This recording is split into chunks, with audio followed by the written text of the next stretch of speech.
بسم الله الرحمن الرحيم اقترب للناس حسابهم وهم في غفلة معرضون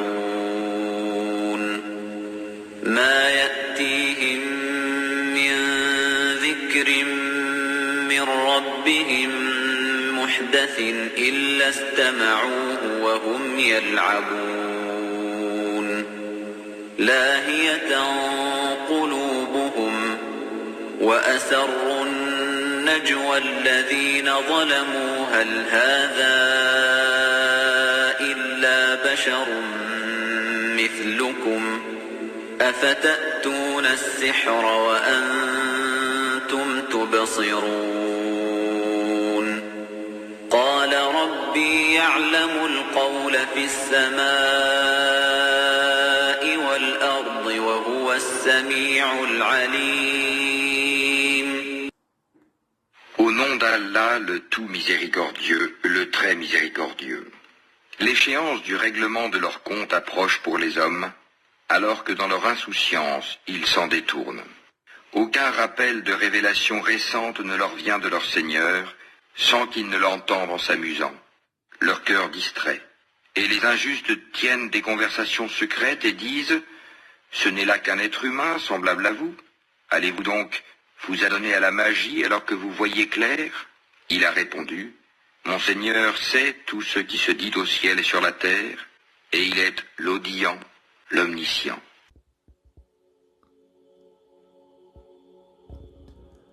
Bismillahirrahmanirrahim. Nous nous retrouvons aujourd'hui pour le 21e épisode de notre série sur la méditation autour du Coran. Aujourd'hui, l'insouciance mène à la perdition.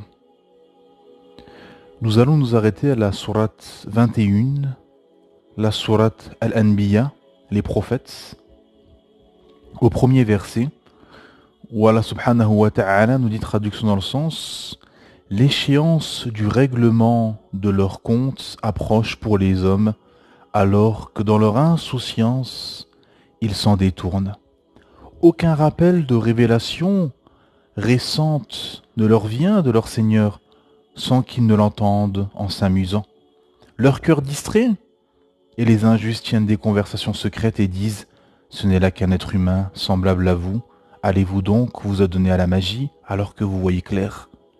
Il a répondu « Mon Seigneur sait tout ce qui se dit au ciel et sur la terre, et il est l'audient, l'omniscient. » Les 4 premiers versets. Et nous allons surtout nous arrêter sur l'insouciance qui a été évoquée dans le premier verset. En effet, mes frères et sœurs, jamais l'insouciance n'a autant gagné les cœurs et les esprits qu'à notre époque. Les masses sont plongées dans les films, les séries, le cinéma, les commandes en ligne, les vacances, le superficiel, les divertissements, les passions, la course aux richesses, la course à l'orgueil.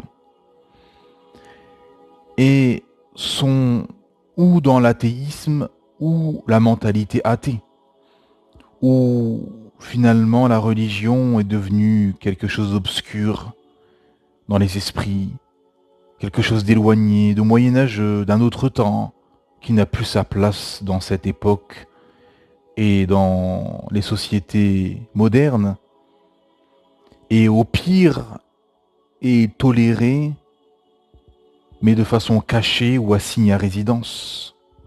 Mais dans l'espace public, seules les passions et le travail doivent être divinisés et être la norme sociale et qui domine dans les esprits et les cœurs. Et chacun doit être finalement une espèce de carcasse de viande et de molécules sur pattes, aérée vers ses passions, ses plaisirs, plongé dans l'insouciance. sans savoir pourquoi il existe, pourquoi il est sur ce bas monde, dans ce bas monde, pourquoi et pour qui il a été créé, dans quel but. Combien, mes frères et sœurs, combien d'êtres humains errent sans savoir pourquoi ils existent, sans savoir qui les a créés, qui est leur Seigneur. Combien errent, combien sont morts sans avoir pu avoir la réponse et les réponses à ces questions existentielles. Pourquoi j'existe? Pourquoi les maladies, les tremblements de terre, les virus, les tsunamis, le destin, et qu'est-ce qui va se passer après la mort? Et combien sont plongés dans l'insouciance, mes frères et sœurs, dans cette époque? Combien? C'est innombrable.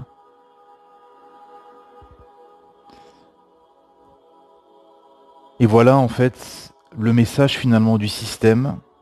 Sois une page blanche sur pattes, adore tes passions, cède à tes caprices, cède à tes pulsions. Ce qui compte, c'est ce que tu penses.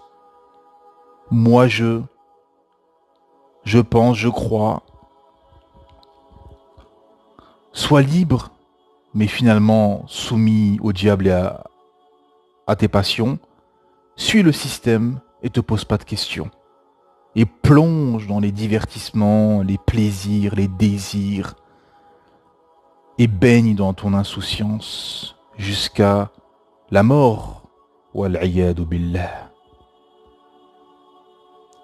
Et ceci finalement est le message du système et c'est ce que beaucoup de gens pensent. Ce que je viens de vous expliquer mes frères et sœurs.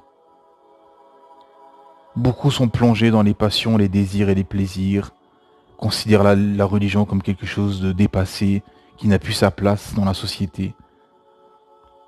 Et finalement, seul le travail et les passions doivent être divinisés et doivent finalement prendre le pas sur tout et malheureusement sur la religion et sur le message de notre Créateur Allah subhanahu wa ta'ala. C'est pour ça que souvent les journalistes ou les politiques, quand ils sont face à un musulman sur un plateau de télé, posent cette fameuse question: qui est supérieur? Vos valeurs? Votre système de pensée? Votre religion? Vos lois? Votre charia? Ou bien les lois de la République? En effet, ils posent cette question cruciale parce que c'est sur quoi tout repose finalement. Tout leur système repose sur du koufr, sur de l'égarement, sur le système des hommes, sur le travail, le matérialisme, et l'homme qui doit être divinisé et adoré. Wal-'iyadu billah, le système pharaonique. Et c'est pour ça que tout le monde est dans un combat délirant contre l'islam ou, comme ces derniers jours, une histoire de crépage de chignons dans un collège, on en a fait une affaire d'État, où on a mis l'islam au centre des débats, alors que c'est juste une chamaillerie de bac à sable, sans intérêt, fondamentale. Et tous ces combats délirants et ce que déchaîne ce que procure finalement l'islam, procure pour les gens passionnés et malades du cœur finalement une rage et une haine et déchaîne les passions, car justement elle appelle à l'abandon des passions. Mes frères et sœurs, comme l'islam appelle et ordonne à l'abandon des passions, eh ben ça déchaîne les passions et tout le monde est sain dessous et s'excite et combat de façon acharnée et diabolique l'islam. Car l'islam tranche entre finalement la conscience et l'insouciance. L'islam tranche entre d'un côté l'insouciance du système des hommes qui veut endormir et stériliser les esprits et les cœurs pour finalement errer et avancer bon gré mal gré à l'abattage de la mécréance et finir en enfer. Et d'un autre côté, la conscience, l'islam conscientise les esprits et les uns et les autres, t'élève spirituellement, intellectuellement, te rend sachant du pourquoi tout ceci, pourquoi tu existes, qu'est-ce qui va se passer après la mort, le destin, et a pour but, la révélation a pour but au final de t'emmener au paradis. C'est pour ça qu'Allah subhanahu wa ta'ala nous a révélé ceci, et c'est ce que d'ailleurs le prophète Mohammed sallallahu alayhi wa sallam disait à ses compagnons: annoncez la bonne nouvelle, parce que la révélation divine est une bonne nouvelle. Ton créateur t'explique pourquoi il t'a créé, t'explique comment l'adorer, qui il est, al-asma wa sifat, et t'as préparé un paradis énorme, une récompense azim, énorme, pour ceux qui l'ont craint, pour ceux qui l'ont adoré, et pour ceux qui n'ont pas voulu s'élever sur terre, mais ont voulu plutôt élever la parole de leur créateur, Allah subhanahu wa ta'ala. Et jamais nous n'avons été aussi proches de la fin, et donc de l'approche du règlement des comptes des gens, le premier verset de cette sourate 21. Et pourtant, pas grand monde s'y prépare finalement. Plongé dans les passions et noyé dans l'insouciance, les masses s'enfoncent dans l'égarement, à part ce qu'Allah subhanahu wa ta'ala a guidé et fait miséricorde.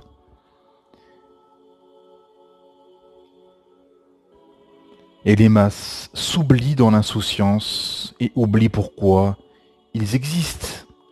Et malheureusement, beaucoup de musulmans tombent dans l'insouciance. C'est pour cela d'ailleurs que nous sommes dans cet état et que pas beaucoup de pays musulmans appliquent la sharia d'Allah subhanahu wa ta'ala. Tant nous sommes plongés dans l'insouciance, tant beaucoup sont plongés dans l'insouciance, mes frères et sœurs. Combien ont une pratique culturelle finalement mécanique, de surface, et ne sont pas habités par l'islam, mais sont habités par les passions, sont guidés par les choix passionnels, et sont habités par cette dunya, et ont la mentalité athée, et donc sont dans l'insouciance, avec cette mentalité matérialiste qui a gagné beaucoup malheureusement de musulmans. Combien, pendant ce mois béni du Ramadan, passent leurs soirées, leurs nuits dans les cafés, dans les divertissements, dans l'insouciance finalement. Combien passent leurs soirées ou leurs nuits dans des bars ou dans des cafés, plongés dans de futiles discussions sans intérêt qui ne leur seront pas profitables dans la tombe. Vous sortez des mosquées après Tarawih et vous voyez des cafés remplis de gens dont on ne sait s'ils ont été à la mosquée avant, qui s'apparentent à l'islam, qui se réclament de l'islam, qui se considèrent musulmans, et qui sont finalement dans ce piètre spectacle, dans des cafés ou dans des kebabs ou que sais-je, à discuter, à parler de cette dunya, au lieu d'être en i'tikaf, en retraite spirituelle, de passer la nuit en prière, d'implorer le pardon pour nos péchés et nos transgressions. C'est sur ça que le musulman doit s'atteler. Le musulman doit s'atteler pendant ce mois béni et pendant ces 10 dernières nuits à craindre son Créateur, à faire beaucoup d'invocations, à demander pardon pour ses péchés, à être en retraite spirituelle, à s'isoler, à être dans un état d'esprit finalement d'érudit. d'isolement, de craindre Allah, de méditer sur la création, sur les cieux, sur la terre, de méditer sur les versets du Coran, de méditer sur sur les paroles du prophète Mohammed sallallahu alayhi wa sallam, de méditer sur la création, de méditer sur la parole de notre Créateur, Allah subhanahu wa ta'ala. Beaucoup malheureusement, et ceci est un signe évident d'insouciance, beaucoup pendant ce mois du Ramadan et dans ces 10 dernières nuits, passent leur nuit dans des séries, devant la télé, à jouer aux jeux vidéo, dans des cafés, dans des discussions futiles, au lieu de se réfugier dans l'adoration, dans la crainte d'Allah subhanahu wa ta'ala, dans l'imploration du pardon de nos péchés, d'être dans un recueillement spirituel profond avec son Créateur Allah Ta'ala, de l'invoquer dans les soujouds, dans les ruku's, à la fin de la prière. Voilà ce que doit faire le musulman. Il doit s'atteler à plus adorer son Créateur Allah Ta'ala et à changer ses habitudes et à sortir de sa zone de confort pour être dans une position spirituelle. Et c'est un des buts du Ramadan aussi, de continuer sur cette lancée et d'abandonner ces choses-là, d'abandonner les choses qu'on fait le reste de l'année pour finalement, comme une voiture qui va dans un centre de lavage, qui passe dans le lavage et qui ressort finalement purifiée et lavée, ah ben nous aussi, nos âmes passent dans une station de lavage qui est le Ramadan et on doit maintenir cet état de purification le plus possible et d'être le plus propre possible chaque année et que d'année en année, que ces Ramadans qui s'enchaînent doivent être des moyens de purification de nos âmes, de nos esprits et de nos cœurs. Et non s'abstenir de manger, de boire et finalement vivre comme d'habitude, comme le reste de l'année, et vivre comme un athée finalement, avec cette mentalité athée, à parler que de cette dunya. Combien à la mosquée, quand vous êtes à la mosquée, juste avant la prière, juste avant l'iqama, vous avez des gens qui parlent de la dunya. Parfois juste avant de se mettre en position, de se mettre en rang, avant de commencer la prière, ils sont encore à parler de la dunya. Subhanallah al-azim. Vous avez des gens, juste avant la prière, ils parlent de la dunya, et dès que la prière est finie, salam alaikum, assalamu alaikum, ils replongent dans leurs discussions futiles de la dunya. Tu te dis, mais comment est-ce possible? Comment les cœurs font? Et après, les gens s'étonnent de ne pas être concentrés pendant leur prière. Ce n'est pas possible. On ne peut être concentré. L'autre jour, avant de commencer la prière de Tarawih, il y avait 2 jeunes à côté de moi, la dizaine d'années à peu près. Ils n'arrêtaient pas de parler de la dunya. Et je les ai interpellés en leur disant, je vais vous donner un conseil, mes frères, qui va vous être utile toute votre vie. Mettez-vous en condition et dans un état spirituel avant votre prière. Si vous parlez, et vous parlez beaucoup, et en plus de la dunya, et juste avant la prière, vous ne serez pas concentré. Vous ne serez pas dans un état optimal et spirituel. Mettez-vous en condition. Lisez le Coran, faites du dhikr, faites des salawats, des prières. Ce que faisaient les compagnons d'ailleurs, avant Tarawih. Ils faisaient beaucoup de prières jusqu'à ce que l'imam jusqu'à ce que l'imam se mette en place pour commencer la prière. Et je leur ai donné ce conseil. Et malheureusement, beaucoup, nous voyons ça dans les mosquées, beaucoup sont là à parler, et parlent, et ils parlent, et ils parlent, et ils parlent de la dunya. Alors qu'on est en plein mois de Ramadan, dans les 10 dernières nuits, qu'il faut cheminer, craindre Allah, qu'on est dans la maison d'Allah, qu'on va commencer une prière, il faut se mettre en condition. Parce que d'ailleurs les savants conseillent, pour être concentré, quand les frères posent la question, les frères ou les sœurs posent la question aux savants, donnez-nous des conseils pour être concentré pendant la prière, ils disent, faites des prières surrogatoires avant, lisez le Coran, méditez sur les versets du Coran, mettez-vous en condition. C'est tout à fait logique. On ne peut pas venir comme ça. Tout le monde applique ça. Les footballeurs, avant de jouer un match de foot, ils vont s'échauffer pendant 20 minutes, 25 minutes. Un athlète, il va échauffer ses membres et se préparer avant sa compétition. Ainsi de suite. Les gens se mettent en condition, se préparent. Les gens, le matin, avant d'aller au boulot, prennent un petit déjeuner, ils prennent un café. Voilà, c'est quelque chose qui est inné finalement. On peut pas, comme votre voiture, vous la laissez chauffer un petit peu avant de commencer, avant de rouler, ainsi de suite.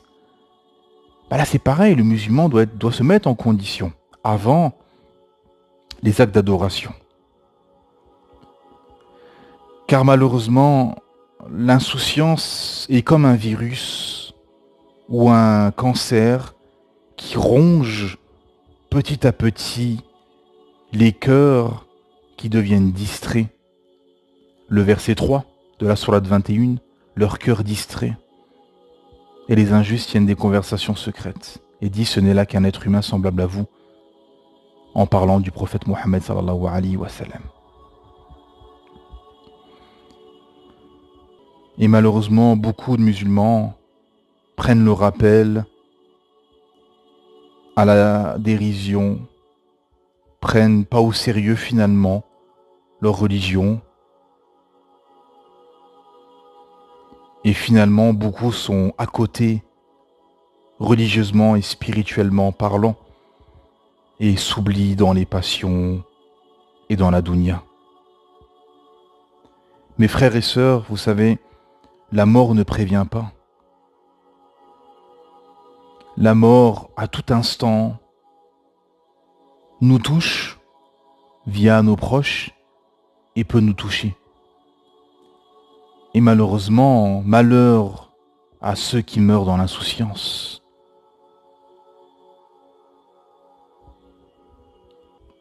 On raconte qu'un homme avait dit à Omar ibn Khattab radiallahu anhu, quand il récitait le Coran au Fajr, à la prière du Fajr, qui récitait tellement longtemps qu'on risquait d'avoir l'apparition du soleil, Shuruk, en récitant longuement au Fajr. Et Omar a répondu, ce n'est pas grave, le soleil ne nous trouvera pas insouciants. En effet, les compagnons ont compris mieux que personne, hormis les prophètes, que l'insouciance était quelque chose finalement de terrible pour l'humain, et ils ont le mieux conscientisé finalement le pourquoi de leur existence. Et contrairement aux pervers, aux égarés qui se sont abandonnés pour la dunya, eux se sont abandonnés pour l'au-delà. Et ont sacrifié leur vie pour leur créateur, pour élever la parole d'Allah subhanahu wa ta'ala et pour propager le message divin et la vérité, l'islam. À ce moment-là, quand on arrive à un stade de conscience et d'éloignement de l'insouciance, on veut réveiller les uns et les autres et on veut propager l'islam. À l'inverse de celui qui est dans l'insouciance, il n'est plus dans un combat idéologique, et finalement il se fait violer intellectuellement et spirituellement par le système des hommes. C'est pour ça que ce chemin finalement du combat entre les prophètes et leur peuple ennemi, ou les tyrans comme Pharaon et Moussa alayhi salam, a été un combat finalement qui a laissé debout seulement les sincères, car ils étaient dans la conscience, ils avaient conscientisé le message et pourquoi ils existaient. Et ceux qui étaient plongés dans l'insouciance finalement sont tombés. Car la préparation de la mort est quelque chose qui doit occuper le musulman, car il ne sait pas quand il va mourir, tout simplement. C'est pour ça que ces paroles hérétiques de « je ferai la prière plus tard, je me voilerai plus tard, je ferai le pèlerinage plus tard alors qu'il a les moyens de le faire aujourd'hui », etc., sont des ruses sataniques, parce qu'elles poussent la personne à repousser la chose à demain, à demain, à demain, et combien ont repoussé les choses, combien ont repoussé le repentir, combien ont repoussé la prière, combien ont repoussé le port du voile, combien ont repoussé l'abandon de leurs péchés, et n'ont jamais pu atteindre le moment où ils avaient repoussé ceci et sont morts avant. Car à ce moment-là, au moment où tu mouriras finalement, tous tes efforts payeront ou se retourneront contre toi. Tout simplement. Pour cela, comme j'avais expliqué cette histoire précédemment, quand un homme avait dit à un savant que si je shahad avant de mourir, je pourrais aller au paradis, en tout cas de manière générale, globale, le hadith, et le shir avait confirmé, et l'homme avait dit je vais m'abandonner dans la dunya et pas pratiquer, et avant de mourir je vais shahad. Et le savant lui a dit mon fils, ce n'est pas comme ça que ça marche. En effet, tout ce que tu as rempli, ton cœur, tout ce qui a rempli ton cœur finalement, ressortira dans ta langue quand l'agonie de la mort arrivera. Et tu ne pourras dire seulement ce qu'il y a dans ton cœur, ce qui a occupé ton cœur. Comme ce musicien qui, avant de mourir, faisait de la chanson et voulait une guitare. Oui, parce qu'il a occupé toute sa vie avec la chanson et sa guitare. Ou cet homme riche qui, avant de mourir, avait dit « Un homme riche meurt. Un homme riche meurt. » Il répétait plusieurs fois « Comment un homme qui est riche peut mourir ?» En effet, parce qu'il a rempli son cœur et sa vie d'argent. Mais celui qui a rempli son cœur de repentir, de crainte révérentielle, de soumission à Allah subhanahu wa ta'ala et d'application du message, en effet, et qui est aimé d'Allah subhanahu wa ta'ala, Allah ta'ala lui facilitera cette parole et il pourra prononcer cette parole facilement.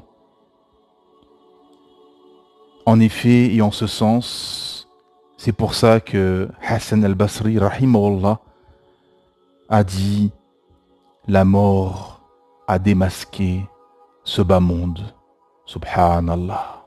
En effet, la mort a démasqué ce bas monde.